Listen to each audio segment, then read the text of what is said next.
Bonjour à tous et bienvenue pour ce webinaire sur la prévention, intégrer plus de prévention dans sa pratique et parler notamment des bilans de prévention qui sont lancés progressivement par le ministère et l'assurance maladie. Donc pour parler de ce sujet avec nous aujourd'hui, Dr Jean-Luc Delaban, bonjour. Bonjour. Vous êtes médecin généraliste à Bordeaux et président de la commission prévention de l'Union. Également Harly Communier, bonjour. Bonjour. Chef de projet prévention au sein de l'URPS Médecins également. Et pour ma part, bonjour à tous, Emmanuel Bataille.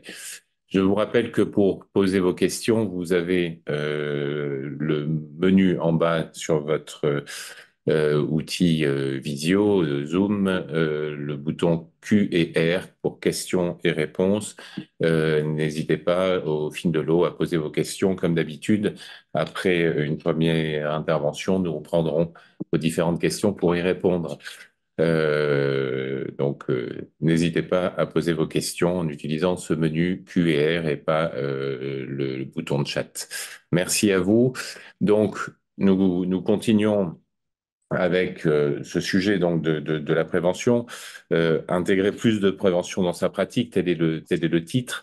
Docteur Delaban, les médecins font déjà de la prévention au quotidien avec leurs patients, qu'il s'agisse de prévention en termes de vaccination, de dépistage, et aborder un certain nombre de sujets sur les comportements de vie. Pourquoi ce titre, plus de prévention dans sa pratique?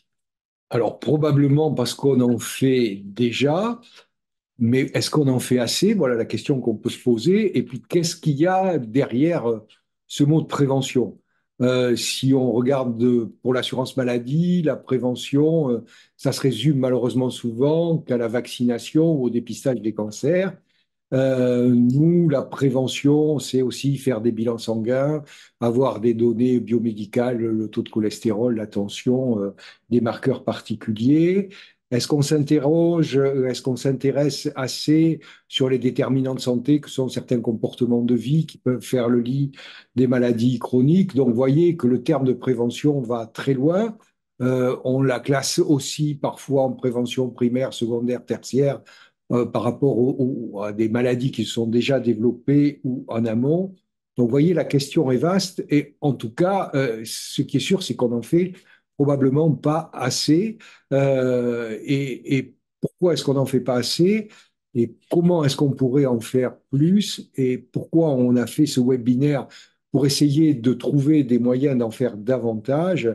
On sait qu'il y a des choses qui marchent, c'est que pour que la prévention marche bien, il faut souvent que l'application soit pluridisciplinaire, qu'on se mette à plusieurs professionnels de santé pour encadrer et entourer le patient dans sa démarche de prévention. Probablement que nous, en tout cas ceux de ma génération, on a eu une formation un peu insuffisante en termes de prévention et de savoir quelle attitude, quel comportement il faut avoir pour avoir l'écoute du patient et son adhésion quand on est dans des démarches préventives. Et puis, il y a des freins qui sont majeurs, hein, c'est le temps. Faire de la prévention, ça prend du temps. Et à ce jour, on en reparlera par quelques exceptions, dont celle de l'actualité dont on va vous parler tout à l'heure, la prévention n'est pas financée. Donc, c'est pour essayer de répondre à toutes ces problématiques qu'on a fait ce webinaire aujourd'hui.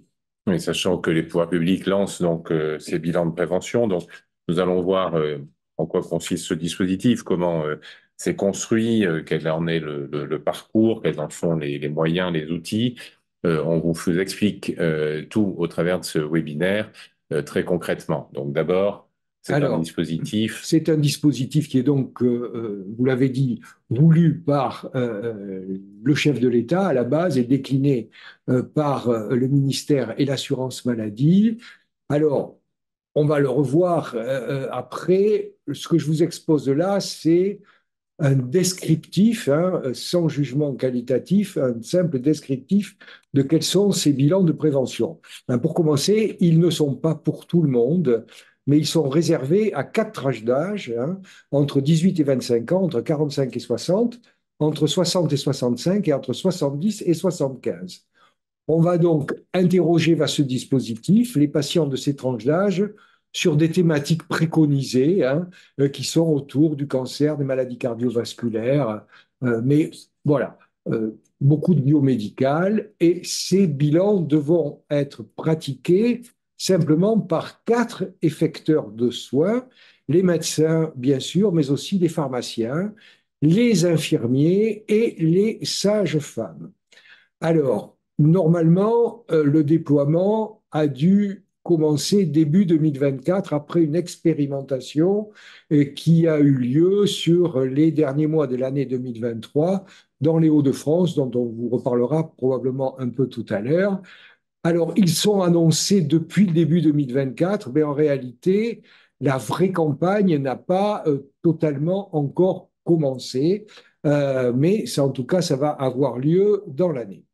Donc c'est ça, les campagnes de communication vers les patients n'ont Alors, pas encore démarré et les premiers qui vont être touchés vont être les 45-50 ans. exactement. Alors, on va voir ça au travers du parcours, hein. Donc, là encore, c'est prévu pour fonctionner comme ça. Normalement, dans les semaines qui viennent, la première tranche d'âge, qui sera la première concernée, donc les 45 ans et les 45 ans, 50 ans, vont recevoir de l'assurance maladie ou un SMS ou un mail, suivant qu'ils sont ou pas, ce qu'ils ont renseigné ou pas sur Amélie, hein, qui va leur suggérer de faire leur bilan de prévention en leur demandant de récupérer, mais ceci n'est pas obligatoire, de récupérer éventuellement un autoquestionnaire sur mon espace santé. Ces autoquestionnaires seront en fonction des tranches d'âge. Donc là, pour les 45-50 ans, ils vont récupérer un autoquestionnaire sur mon espace santé, le remplir ou pas, le récupérer ou pas, et prendre un rendez-vous avec un des 4 professionnels dont je vous ai parlé tout à l'heure, hein, pour que vous gardiez bien en mémoire, c'est le médecin, l'infirmier, le pharmacien et la sage-femme. Une fois le rendez-vous pris, on leur demande à ces professionnels de passer un moment qui est quand même normalement, qui doit durer au moins 30 à 45 minutes, pendant lequel le patient, ou en tout cas l'usager et le professionnel en question, font le point sur le questionnaire s'il a été rempli ou un peu de manière décousue sur des questions biomédicales et des questionnaires particuliers que va poser le professionnel. Et il doit en sortir un parcours personnalisé de prévention, c'est-à-dire un moment pendant lequel le patient et le professionnel se mettent d'accord sur un parcours, mais on ne sait pas trop comment il est écrit, où il est écrit et en quoi il consiste. Et ça s'arrête là, hein, puisqu'il n'y a rien de décidé sur après le suivi de ce plan personnalisé de prévention. Euh, En réalité, on se met d'accord sur quelque chose, mais rien après ne va confirmer ou pas cet accord. Donc pour récapituler, une information, on va dire, par l'assurance maladie vers les patients qui pourront remplir un autoquestionnaire et ensuite avoir une consultation dédiée pour faire le point sur leur situation et la mise en place d'un plan personnalisé éventuellement. Mais effectivement, vous voyez bien l'encadrer sur l'écran. On est vraiment sur, pour l'instant, ces bilans de prévention, un focus donc que sur certaines tranches d'âge et finalement sur cette logique d'auto-questionnaire et d'une consultation qui a effectivement une tarification à 30 euros. Alors, c'est tarifié 30 euros, quel que soit l'exécutant, hein, c'est-à-dire que aussi bien pour l'infirmier, le pharmacien, la sage-femme que pour le médecin. Et ces 30 euros ne peuvent être pris qu'une fois pendant la période des 5 ans que dure la tranche d'âge. Voilà, donc une première ouverture avec ces bilans de prévention et comme vous disiez, une tarification qui permet de couvrir quand même le temps passé et avec des Ouais. outils mis à disposition par le ministère et la Caisse d'assurance maladie, à la fois vers les professionnels qui ont envie d'y aller et les patients. Donc, pour les professionnels, ça nécessite d'abord, je suis médecin, je veux apparaître finalement face aux patients. Donc, il y a toujours une fois de plus le cas hein, du médecin traitant, bien évidemment, qui doit rester le premier interlocuteur de ces bilans de prévention pour son patient. Mais globalement, la possibilité aussi pour les patients d'aller rechercher sur le site santé.fr, d'où la nécessité pour le professionnel qui souhaite s'inscrire dans apparaître finalement comme un effecteur de ces bilans de prévention, de pouvoir s'afficher, se déclarer dans ce site santé.fr. Voilà, alors, bon, vous l'avez dit, hein, 30 euros, enfin, personnellement, je trouve que c'est très insuffisant par rapport au temps passé, hein, puisqu'on vous demande de passer 30 à 45 minutes, hein, donc tout le monde sait qu'un médecin ne peut pas travailler à 30 euros pour 45 minutes. C'est pas, comment dirais-je, c'est pas jouable, hein. Alors, quelles sont les aides que le système tel qu'il est conçu peut apporter? Alors, l'obligation, vous l'avez dit, c'est de se déclarer sur santé.fr pour que les patients aient accès à une liste en fait de professionnels qui font ou acceptent de faire les bilans. Et pour comme aide, le ministère met en place un livret d'accompagnement, du e-learning, des fiches de repérage, etc., quelques petits moyens de formation pour essayer donc d'aider le professionnel qui va faire ça dans sa démarche. Et on figure sur un annuaire qui est national, hein, de manière à trouver un peu aussi des professionnels pour orienter.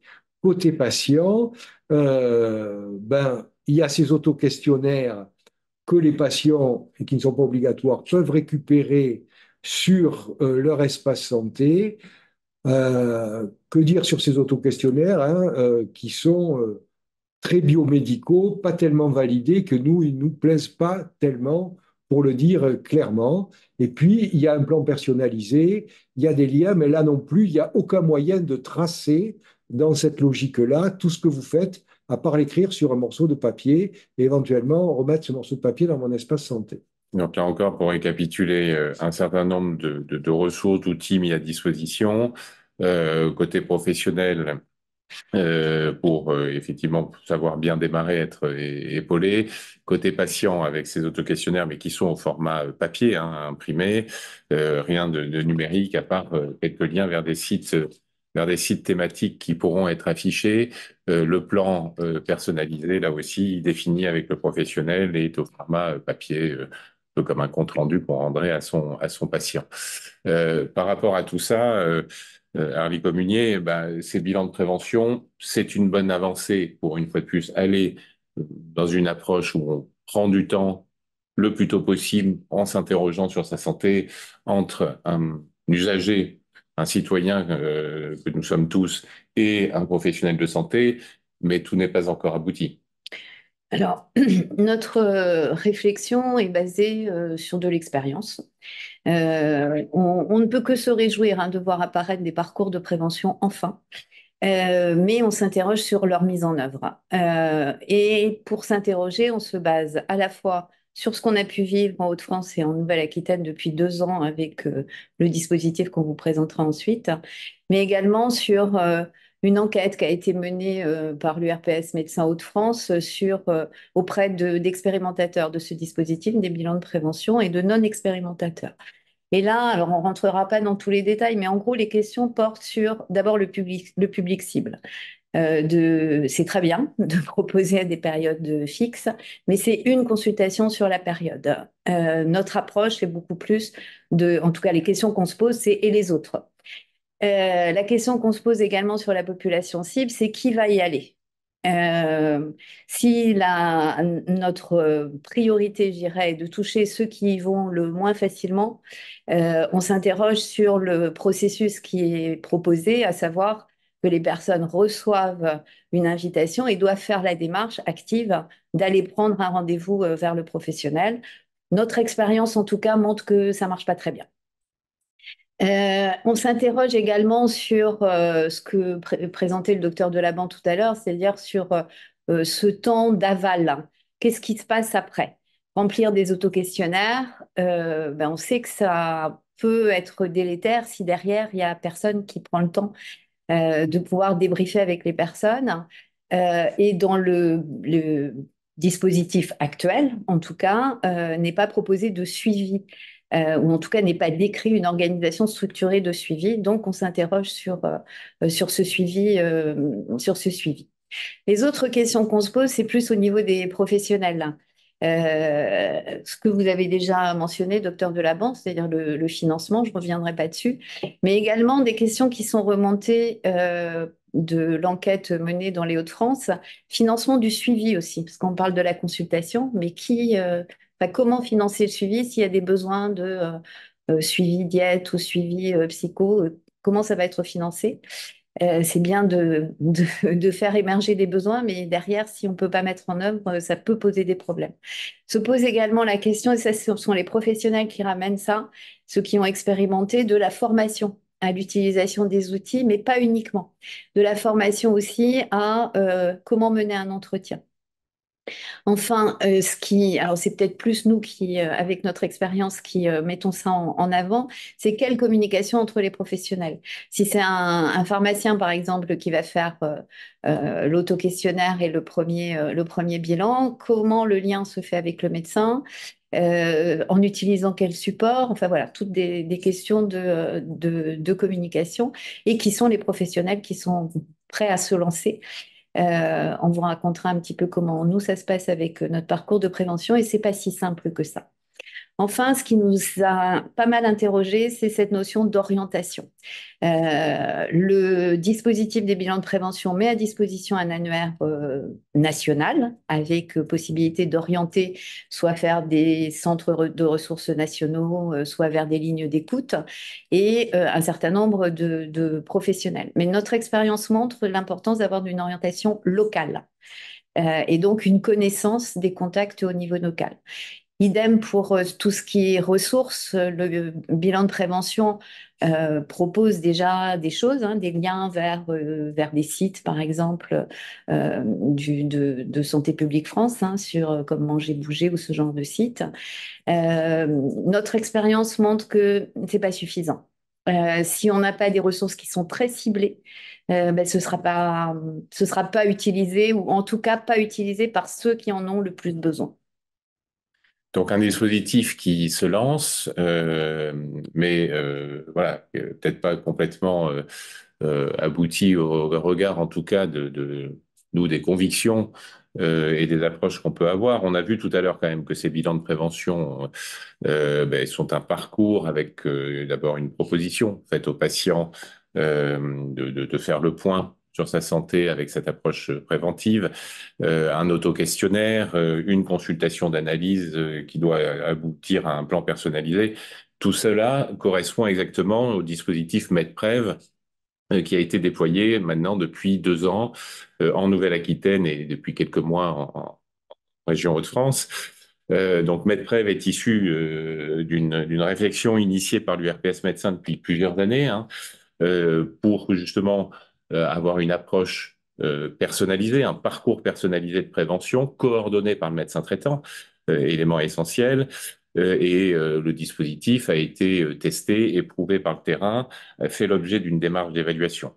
Donc, par rapport à ça, c'est ce retour d'expérience et vous dire que pour avancer sur ces bilans de prévention pour tous ceux qui le souhaiteraient, vous avez à disposition finalement un outil de message important qu'on souhaite vous passer aujourd'hui. C'est MedPrev est effectivement un des outils possibles pour réaliser les bilans de prévention. Vous évoquiez qu'il y avait des autoquestionnaires qui pouvaient être réalisés par la disposition sur mon espace santé. Ils ne sont en rien obligatoires. C'est un guide comme un autre. Et aujourd'hui, il est clair que MedPrev peut être utilisé comme un des outils qui peuvent épauler à la fois le patient et le professionnel dans cette démarche. Et puis, nous allons zoomer un peu là-dessus. MedPrev apporte justement certains atouts aux professionnels comme aux patients. Alors déjà, Harley Communier, en termes d'approche. Alors le choix qui a été fait avec le projet MedPrev, donc qui est un choix qui a été fait à la fois avec des professionnels élus de l'URPS, des médecins élus de l'URPS, mais aussi des professionnels de terrain et également des universitaires qui nous accompagnent dans l'évaluation de ce projet. On a clairement fait un choix d'être dans une démarche promotion de la santé, avec des actions éducatives qui sont centrées sur la personne, mais aussi une orientation vers des actions sur le territoire, des actions de groupe. En intervenant sur les environnements favorables, alors pas directement dans ce projet, mais en tout cas en faisant la promotion d'environnements favorables et en travaillant sur ce projet, sur l'organisation des services de santé. Vous disiez tout à l'heure, docteur Delaban, que la prévention, on aimerait en faire plus. Mais ça passe pas que par des outils et que par la mise en place de temps, mais réellement par une organisation de services de santé. Et c'est l'expérience qu'on a grâce à ce projet. Et grâce à ce projet aussi, on réfléchit et les évaluations qu'on mène avec le CHU de Bordeaux nous permettent de le faire. En quoi un dispositif comme celui-là permet de poser des questions pour faire avancer les politiques de santé en termes de prévention. Donc ça, c'est vraiment notre positionnement. Notre deuxième positionnement est, on s'est positionné uniquement avec les outils sur action sur les déterminants de santé, c'est-à-dire sur quoi les usagers, la population, peuvent, dans leur quotidien ou non, agir sur un certain nombre de facteurs qui peuvent avoir une influence bénéfique ou moins bénéfique pour leur santé. Donc ça, c'est notre positionnement. Les deux autres éléments qui ont motivé la mise en place de ce dispositif, c'est le aller vers. C'est une des raisons pour lesquelles, le docteur Delaban vous l'expliquera tout à l'heure, on ne souhaite pas qu'il y ait des auto-inclusions directement par les usagers, mais qu'il y ait vraiment un temps de préparation. Et enfin, le dernier élément en termes d'approche qui pour nous est essentiel, c'est d'avoir un dispositif qui, le plus possible, permette aux personnes de développer leur pouvoir d'agir. C'est tout le contraire du Yakafuku, où on vous donne des informations, on vous donne des directions à suivre. Donc, on a vraiment travaillé dans ce dispositif sur comment reprendre le pouvoir sur sa santé. Donc, une approche beaucoup plus centrée finalement sur les habitudes de vie, sur l'aspect motivationnel, et on va revenir là sur l'approche donc du parcours Medprev, docteur Delaban, un parcours qui est un outil, un dispositif qui est là encore ouvert bien évidemment et qui tourne, on le disait, depuis plus de 2 ans avec les médecins, mais aussi avec les différentes professions concernées par les bilans de prévention, pas l'exclusivité pour les médecins, hein, c'est ouvert à l'ensemble pour réaliser ce parcours. Alors absolument. Vous l'avez rappelé tout à l'heure, hein, nous, ce qui nous intéresse dans MedPrev, c'est que le médecin traitant reste le coordonnateur du parcours. Après, on va le voir, il peut déléguer ce qu'il veut ou ce qu'il veut pas, et avec le degré qu'il veut. Mais revenons sur le parcours en général. Donc, si on lit un peu vite, on pourrait dire, ah ben, ça ressemble beaucoup, hein. Les bilans de prévention n'ont fait que reprendre le parcours MedPrev. On s'inscrit, on fait un questionnaire, on fait un plan, et voilà. Alors, sur le milieu, en fait, vous allez voir étape par étape, rien n'est vraiment exactement pareil et loin s'en faut. Prenons le début, l'inscription. Alors, nous sommes, on vous l'a déjà dit, hein, nous ne sommes pas favorables à une auto-inscription libre par le patient ou la personne. Pourquoi? Ben, c'est très simple, hein, tous ceux qui sont médecins comme moi le savent depuis longtemps. La prévention n'est pas une demande qui provient de la population, sauf ceux qui n'en ont pas besoin. C'est-à-dire qu'on est tous, comment dirais-je, embolisés par des gens qui vont bien, qui veulent qu'on vérifie une énième fois leur cholestérol ou leur ceci ou leur cela, et ceux qui font pas tout très bien ne sont pas ceux qui nous demandent. Donc l'idée, puisqu'on sait très bien que même si l'État pense que tout le monde va pouvoir avoir un bilan de prévention, on sait très bien qu'il n'y a pas la ressource humaine derrière pour tout faire. Donc, autant réserver la ressource humaine qui est rare aux gens qui en ont besoin, en essayant donc de favoriser une inscription pour ceux qui en ont le plus besoin. Et comme je vous l'ai dit, ceux qui en ont le plus besoin et ne sont pas forcément les plus clients de ce genre de choses, d'où l'intérêt d'avoir un entretien motivationnel pour essayer de convaincre les gens de rentrer dans leur démarche en leur faisant comprendre tout l'intérêt qu'elle peut avoir pour eux. Donc, on a déjà une première différence dans l'inscription, même si ça passe par une inscription, bien sûr, chez nous aussi. Alors après, les auto-questionnaires. Voilà. Alors après, on a les auto-questionnaires. Alors chez nous, c'est une figure imposée, hein. Alors, nous, on propose des autoquestionnaires qui sont complètement différents de ceux du ministère. Pourquoi? Ben, nous, on n'a pas dans nos autoquestionnaires, nous, ils sont centrés sur les déterminants de santé, sur les habitudes de vie. On n'a pas du tout de questions sur le biomédical. Pourquoi? Parce que c'est notre quotidien de tous les jours de médecin et c'est pas dans un parcours de prévention qu'on va s'intéresser au cholestérol, à l'hypertension artérielle. Ça, on le fait déjà, hein. Tous, on le fait et c'est rien de nouveau pour nous. En revanche, s'interroger et faire rebondir les patients sur leurs habitudes de vie qui sont leurs déterminants de santé, ça c'est un peu plus nouveau. Et surtout, on ne va pas les interroger, comme disait Harly Communier tout à l'heure, en leur disant ah vous fumez, c'est pas bien, ou vous buvez trop, il faut faire moins. On va essayer d'avoir une attitude motivationnelle en leur proposant des autoquestionnaires qui les font réagir en les interrogeant sur les fausses croyances, les habitudes, les perceptions qu'ils ont, thématique par thématique, sur ce qui est bien, sur ce qu'ils pensent bien pour la santé, ce qu'ils font bien ou pas, en essayant de les faire rebondir là-dessus. Et là, on a un outil qui est motivationnel et qui va faire que cet autoquestionnaire ne va pas simplement servir à tracer ce que fait le patient ou pas, mais le faire déjà rentrer dans une attitude de changement et donc préparer l'entretien qui est l'étape suivante de manière tout à fait pertinente. Le patient a renseigné ça directement sur son téléphone, hein, il a été Absolument. inclus, il a reçu un code, un accès, et ensuite le médecin va bénéficier de toute une aide à l'analyse finalement déjà. Alors évidemment, l'autre point majeur de l'outil, hein, c'est l'intelligence qui est derrière et qui permet de gagner un temps fou. On l'a vu tout à l'heure, 30 euros pour 45 minutes, c'est pas concevable.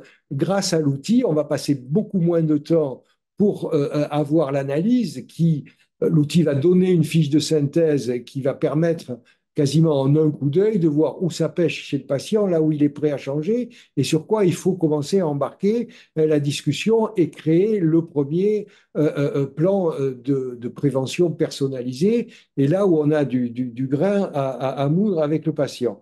Donc, ça vous permet et de gagner du temps et aussi de tracer toutes les décisions qui sont prises.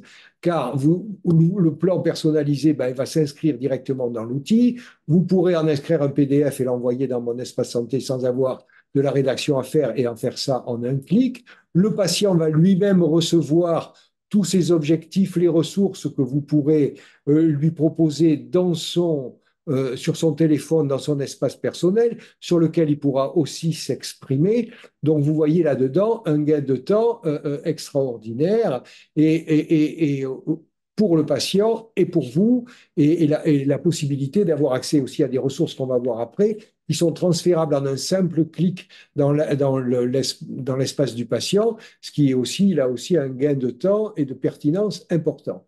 Et puis, il y a une dernière partie, alors là, que nous proposons et que les bilans de prévention ne proposent pas, grâce à l'outil, c'est un suivi, seul ou accompagné du patient, qui va, grâce à l'outil, pouvoir s'auto-s'évaluer, revenir vers le praticien pour des consultations de suivi, hein, et donc avoir dans le temps le suivi de ce plan, parce que il n'y a pas besoin d'avoir fait Polytechnique pour se rendre compte que si on fait le plan, qu'on s'arrête là et qu'il n'y a pas de suivi derrière, ça sert absolument à rien, hein.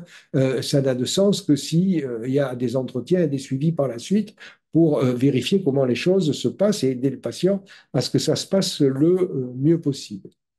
Donc, Medprev, un parcours qui, une fois de plus, a inspiré les bilans de prévention, donc qui est compatible, avec un gain de temps pour le professionnel et notamment le médecin pour pouvoir finalement se polariser dans le dialogue, dans la discussion, dans la négociation finalement d'un plan. L'outil qui aide aussi à l'élaboration justement de ce plan en suggérant des objectifs, des actions, en mettant à disposition des ressources, on va le voir, et toute la logique effectivement de continuum avec le suivi, sachant que le patient bénéficie d'un espace personnalisé, hein, d'un espace, une application sur son téléphone pour, là encore, avoir la visibilité sur tout ça et avoir des ressources à disposition. Et tout est automatiquement tracé aussi, c'est un point majeur. Voilà. avec les éléments de traçabilité qui sont indispensables, effectivement. Donc, sur ces ressources, MedPrev, là encore, met à disposition un certain nombre d'outils pratiques pour le professionnel et pour le patient. Alors, en fait, développer un outil avec des professionnels et de façon agile, c'est-à-dire non pas avec une application qui soit fermée et sur laquelle on ne peut plus agir, nous a permis au fur et à mesure d'écouter les professionnels et de voir quels étaient leurs besoins plus spécifiques. Une des premières choses qui est apparue, c'est bien, ils pouvaient noter les objectifs et les actions à faire avec les patients, mais ils nous ont demandé de l'aide en disant, est-ce qu'on pourrait avoir des idées d'objectifs et d'actions à proposer aux patients. Donc, ils ont la possibilité sur leur interface, sur une thématique comme là, par exemple, mieux dormir, on leur propose un certain nombre d'actions, ce qui aide le professionnel à penser à certaines choses ou voir découvrir certaines choses. La deuxième chose qui nous a été demandée par les professionnels, ça a été de dire, OK, moi j'ai vu un patient, son objectif c'est de mieux dormir, sauf que ben voilà, je ne vais pas pouvoir parler de tout pendant le temps de consultation. Est-ce qu'il n'y aurait pas des choses qu'on pourrait lui donner, puisqu'ils ont un espace personnel, on pourrait mettre des ressources dessus, pardon. Donc, ce que nous avons fait, c'est de développer une plateforme d'outils qu'on a appelés des outils, qui sont des ressources, qui sont à la fois des vidéos, des trucs et astuces à lire, des outils d'auto-évaluation qui permettent à l'usager seul de pouvoir commencer sa démarche, s'il souhaite changer quelque chose, pouvoir commencer sa démarche. C'est-à-dire qu'on est parti du principe, en écoutant les demandes des professionnels, c'était de dire, on n'a peut-être pas toujours besoin d'envoyer, parce qu'il a un problème de sommeil, dans le voyer chez un spécialiste du sommeil, il a peut-être d'abord des choses à faire lui-même. Et donc de l'équiper avec des outils qu'il pourra lire, qu'il pourra consulter et qui pourront lui donner des idées. La deuxième demande que nous avons eue des professionnels, c'est de dire, bah, dans un exercice coordonné, par exemple, le médecin dit, ben, moi, j'envoie à tel endroit dans mon réseau. L'infirmière dit, ah ouais, tu as ça comme réseau, moi, je ne le connais pas, mais tiens, donne-moi ton adresse, le kiné a d'autres adresses, etc. Donc, ils nous ont demandé d'avoir une espèce d'annuaire, mais d'annuaire qui fonctionne avec des mots-clés. Donc, par exemple, on va pouvoir chercher des contacts sur sommeil, par exemple, et une recherche précise par ville ou par département ou par région. Donc, ce qui permet d'avoir accès à des ressources en proximité. Nous, notre travail à l'URPS n'a pas été, bien évidemment, de recenser tous les contacts possibles et imaginables, mais d'être dans une logique de communauté de contributeurs. C'est-à-dire que les professionnels qui le souhaitent peuvent entrer directement leur contact et décider ou non de le partager avec leurs collègues. Et sur un territoire, on travaille avec des utilisateurs, des partenaires qui proposent des contacts et que nous pouvons rentrer par territoire. Merci de toutes ces précisions. Donc, on voit un outil complet et en plus, une logique, effectivement, dans le déploiement, là encore, en Nouvelle-Aquitaine, qui fonctionne depuis 2 ans, avec toute une démarche d'accompagnement des professionnels de santé, là encore, des outils pour se former ou être épaulés si besoin. Alors, en auto-formation, on a mis sur la plateforme des outils qui s'appellent S'informer, se former. Là, c'est pareil, hein, on n'est pas exhaustif. L'idée, c'est de construire ensemble en fonction des demandes des professionnels. On a fait une première base. En termes de formation, on travaille avec les Hauts-de-France sur une formation qui sera DPC. En tout cas, on fait la demande pour qu'elle le soit. D'une formation sur les situations d'utilisation d'un parcours de prévention avec toutes les compétences à développer derrière en termes de comment mener un entretien, comment m'organiser sur mon territoire ou dans mon type d'exercice pour pouvoir au mieux développer la prévention dans mon contexte d'exercice. Et enfin, dans le cadre du dispositif, nous avons formé une équipe MedPrev et une équipe de professionnels qui accompagnent les professionnels, alors en Nouvelle-Aquitaine, pardon, qui accompagnent les professionnels à la fois sur la formation sur site, mais également qui propose de faire des analyses de réponses de patients, donc des débriefings qui sont délégués, puisque tout à l'heure vous disiez, docteur Delaban, que les médecins peuvent déléguer. Ils peuvent déléguer soit dans leur entourage propre, soit à l'équipe de soutien MedPrev qui fait la première analyse à distance en utilisant un outil de téléconsultation et qui permet de façon sécurisée de noter toutes les décisions prises avec le patient à intenter. Et dans ce cas, le médecin repart non pas en posant les questions aux patients, non pas en analysant les réponses des patients, mais bel et bien à partir des décisions qui ont été prises au cours de l'analyse avec un autre professionnel, ce qui lui permet, vous parliez de gagner du temps tout à l'heure, de gagner encore plus de temps et surtout de plus cibler. Oui, ça revient à une question qui déjà est arrivée, qui était plus une remarque finalement, on nous dit encore un décalage entre la pratique et la théorie, 30 € pour une consultation de 45 minutes, les médecins généralistes n'ayant déjà pas le temps de passer ce temps et en plus rémunérés pour des cacahuètes. Donc effectivement, bien évidemment, le sujet de la rémunération, donc avoir un outil qui fait en sorte que vous passiez moins de temps. On évoquait tout à l'heure le fait d'avoir des consultations de suivi dans le cadre du dispositif MedPrev, qui sont dans ces cas-là sur une logique d'une tarification. Si je suis généraliste, un G, comme je fais une consultation avec n'importe quel patient pour faire un suivi, le suivi de son plan. Donc là encore, la possibilité de découper, la possibilité de déléguer. Là encore, ce qui est important dans le parcours MedPrev, c'est qu'il est coordonné sous l'égide du médecin traitant, mais c'est pas forcément lui qui a l'envie, la disponibilité pour pouvoir faire. Donc, la possibilité, effectivement, on propose des modèles de protocole de délégation par rapport à ça. C'est dans un certain nombre de structures qui ont, par exemple, des infirmières azalées comme ça que ça se met en œuvre aujourd'hui, dans une maison de santé pluriprofessionnelle, avec effectivement un infirmier qui peut être formé, un pharmacien qui peut faire partie de cette MSP. On voit différentes organisations qui se mettent en place, un assistant médical qui effectivement serait là aussi formé à l'approche motivationnelle et aux outils MedPrev. On a aussi cette possibilité de faire face à ces contraintes de tarification.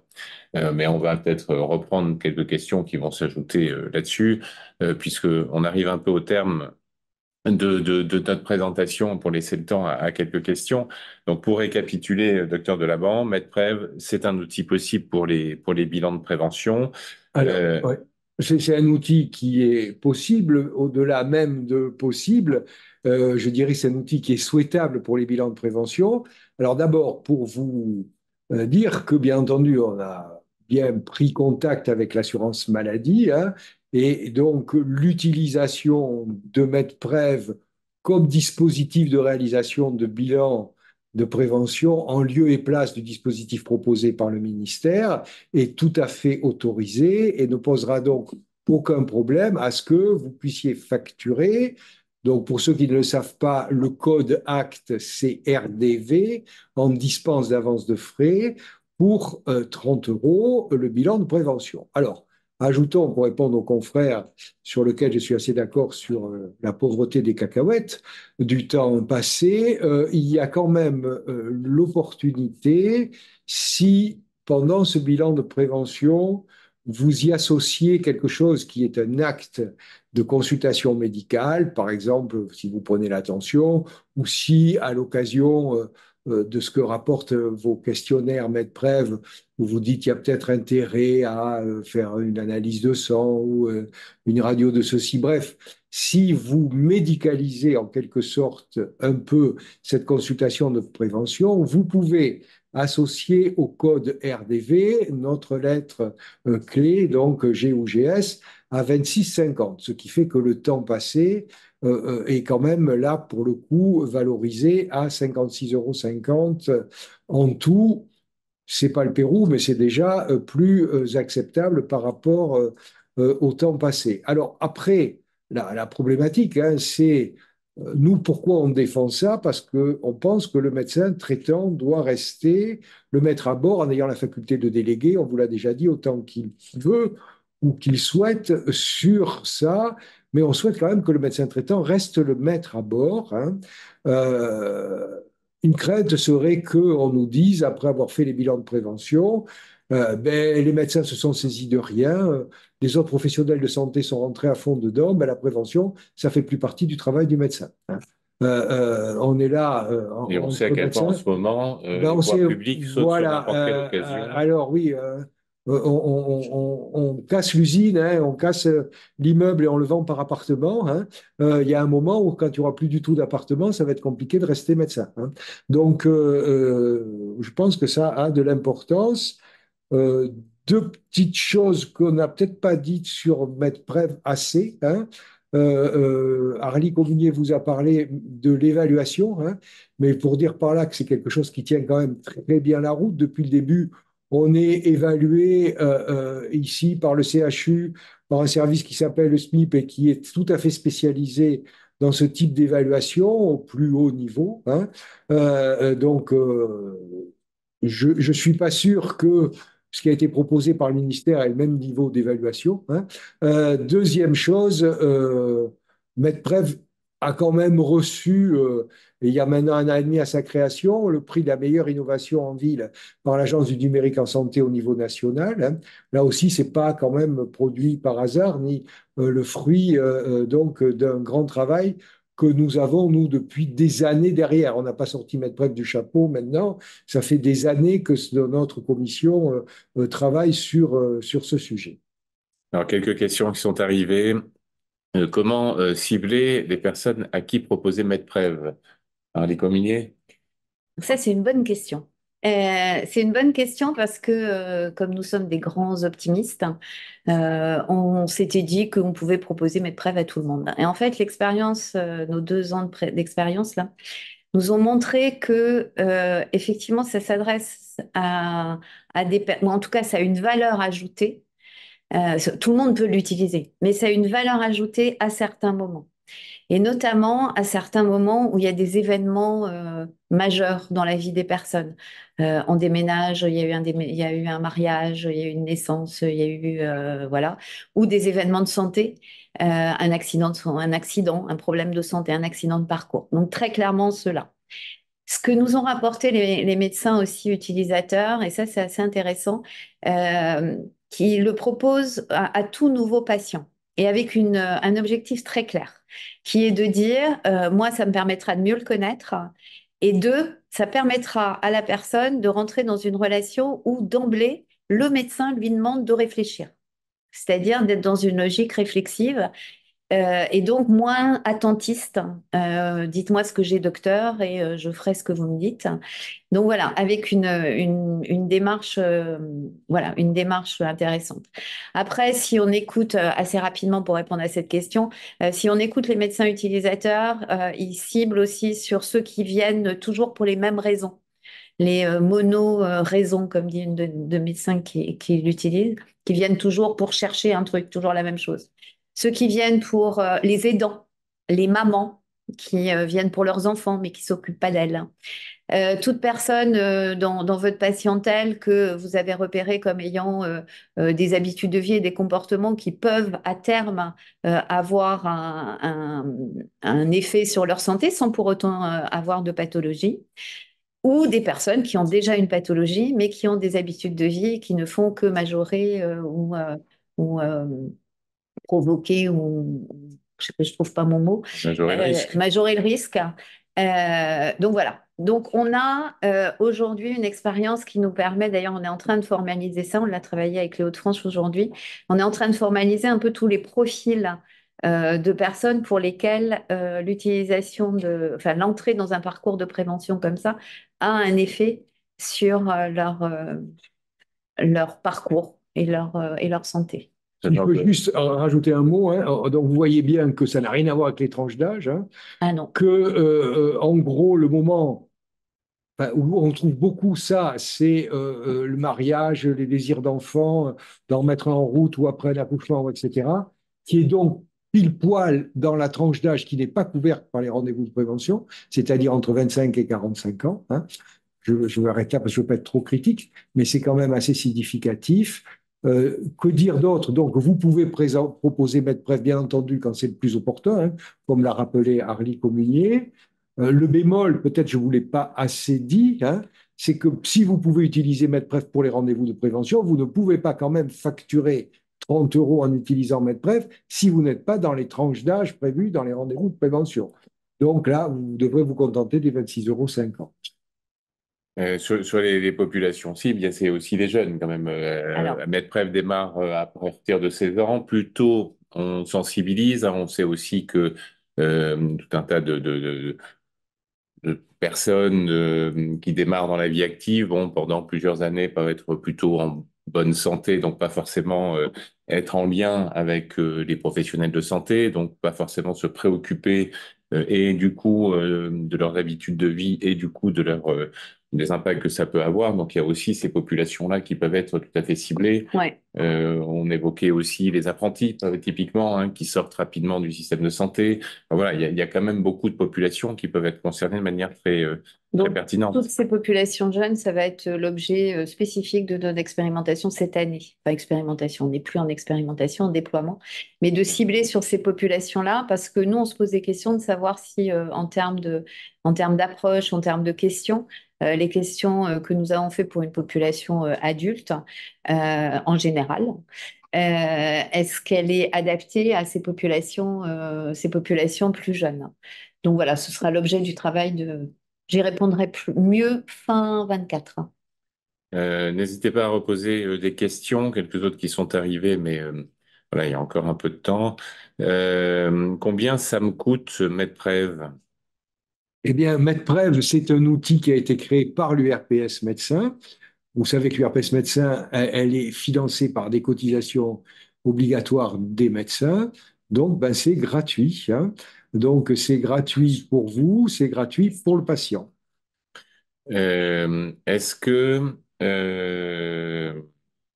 on pourra partager le plan personnalisé sur l'espace numérique, mon espace santé, je suppose, si on utilise MedPrev?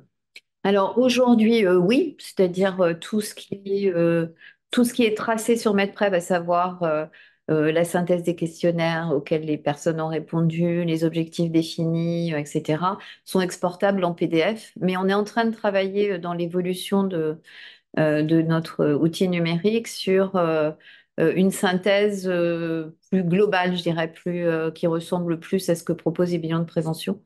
Voilà, qui pourra être générée de façon automatique et donc transmise sur l'espace numérique, avec l'accord de la personne, bien évidemment.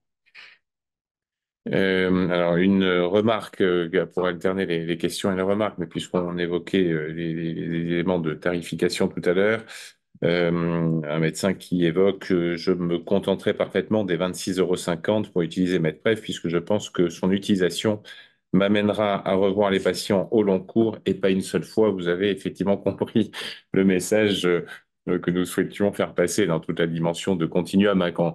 Là encore, on n'a pas fait référence à ces éléments, mais les bilans de prévention ont été souhaités, vous l'avez dit, par le président de la République, et le Haut Conseil de santé publique a été mobilisé pour faire un audit et produire des recommandations sur ces bilans de prévention à venir.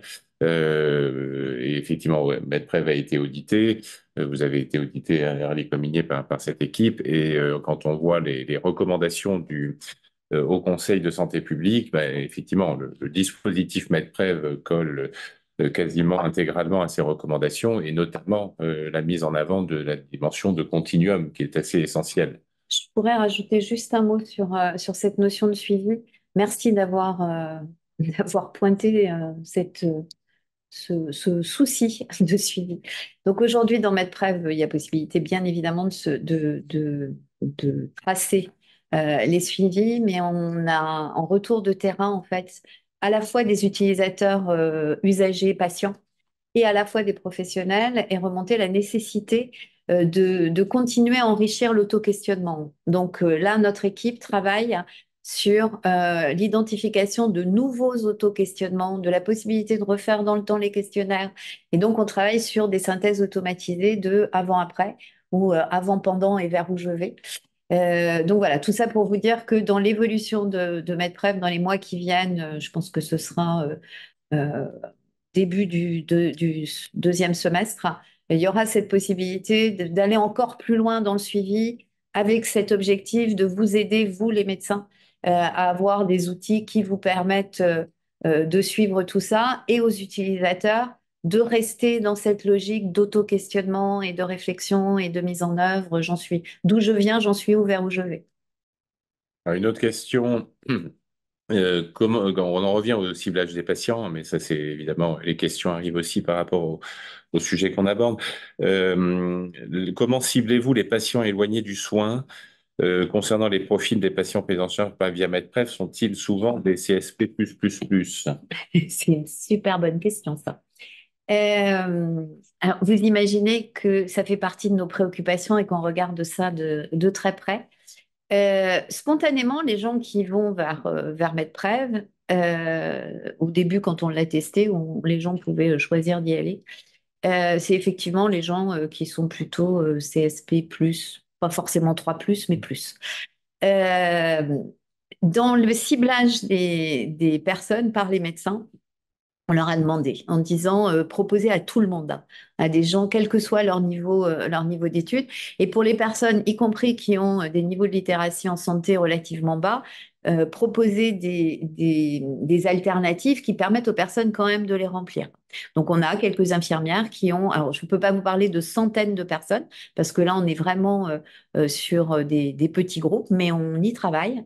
Des infirmières qui lisent en fait les questions et qui permettent aux personnes d'y répondre, même s'ils ne sont pas très à l'aise ni avec l'outil numérique, ni avec un niveau de littératie suffisamment élevé. On a La construit deuxi- quand même, pardon Arlie, je te coupe, mais on a quand même construit les questions pour qu'elles soient Oui, posées dans les termes les plus simples ça possibles. oui.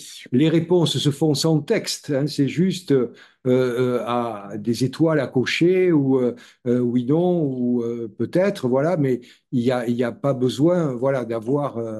On a quand même toujours été soucieux de ça.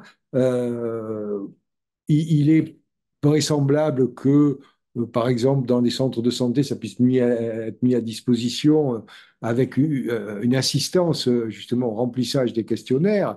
Voilà, c'est quelque chose qu'on essaie le plus possible enfin, de répondre à cette préoccupation-là. Hein.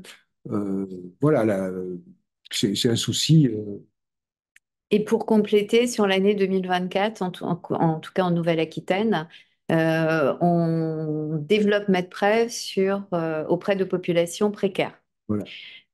Qui sont en structure, donc, ou qui passent par des structures, donc type PASS, ACT, donc appartement de coordination thérapeutique, etc. On a ciblé 4 groupes euh, pour encore expérimenter et tester auprès de populations euh, Bah, le plus les plus, enfin, qui en ont éloigné le du plus soin. besoin. On est toujours dans cette logique qui en ont le plus besoin et qui sont. Alors pourquoi est-ce qu'on a choisi des structures?